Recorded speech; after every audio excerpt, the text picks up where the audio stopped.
Gimana kalau ternyata tren dopamin detox yang banyak dibahas di mana-mana itu nggak selamanya baik? Alih-alih bikin kamu makin fokus, puasa kesenangan ini justru bisa jadi bumerang yang bikin kondisi mental makin berantakan. Masalahnya banyak yang gagal paham kalau otak kita itu nggak kayak HP yang bisa di-reset cuma dengan menekan tombol menyiksa diri. Di video kali ini kita akan bahas apakah dopamin detox itu bermanfaat atau justru berbahaya buat kamu.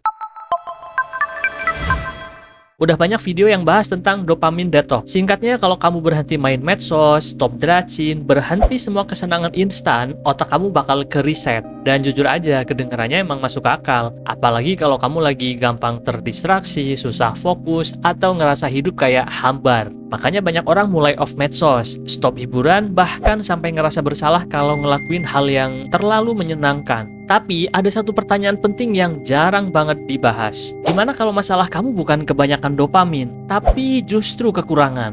Kalau kamu lagi burnout, depresi, atau ngerasa kosong, bisa jadi sistem otak yang ngatur rasa senang dan motivasi kamu itu lagi drop, bukan over. Dan kalau itu yang terjadi, ngilangin satu-satunya hal yang masih bikin kamu ngerasa sedikit hidup, bisa jadi malah bikin keadaan makin parah. Sedikit kita lurusin dulu, dopamin itu bukan cuma hormon senang. Dia itu bahan bakar buat motivasi, rasa penasaran, dan dorongan buat ngelakuin sesuatu. Dopamin bukan cuma bikin kamu ngerasa enak, tapi juga bikin kamu pengen ngerasa enak.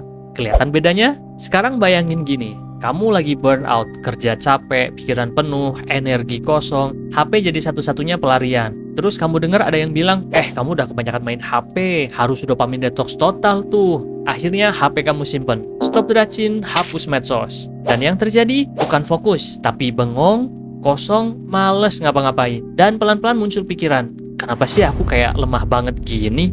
Di kondisi ini yang terjadi kemungkinan adalah otak kamu lagi kehabisan bensin. Kita hidup di dunia yang emang berisik. Notifikasi, scroll, konten cepat, semuanya narik perhatian kita. Makanya dopamin detox muncul sebagai reaksi terhadap hal itu. Tapi ketika dilakukan dengan berlebihan, dengan cara mode all or nothing, ini bisa berubah jadi hukuman diri yang nyamar sebagai self-improvement. Semua yang menyenangkan jadi terasa salah. Kamu jadi keras ke diri sendiri. Dan ujungnya sering sama, burnout lagi, rasa bersalah lagi, bahkan bisa jadi balas dendam ke diri sendiri begitu detox selesai. Otak itu nggak tumbuh dari kekurangan total, otak butuh keseimbangan. Faktanya, manfaat yang orang rasain dari dopamin detox sering bukan karena detoxnya, tapi karena mereka akhirnya berhenti sebentar dari dunia yang begitu cepat dan mencoba bercermin. Kalau kamu lagi di posisi yang rendah banget, targetnya bukan dopamin lebih sedikit, tapi dopamin yang lebih sehat.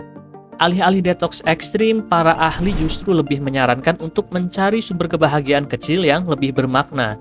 Sedikit demi sedikit, tapi konsisten dan bernilai. Contohnya kayak jalan kaki di pantai, terus kena sinar matahari pagi. Atau koneksi yang tulus dengan orang lain. Sekarang coba deh, kamu jujur ke diri sendiri 1 menit aja, terus tulis di kolom komentar, apa yang sebenarnya paling kamu rindukan saat ini. Terima kasih sudah menonton channel Paham Diri dan semoga bermanfaat.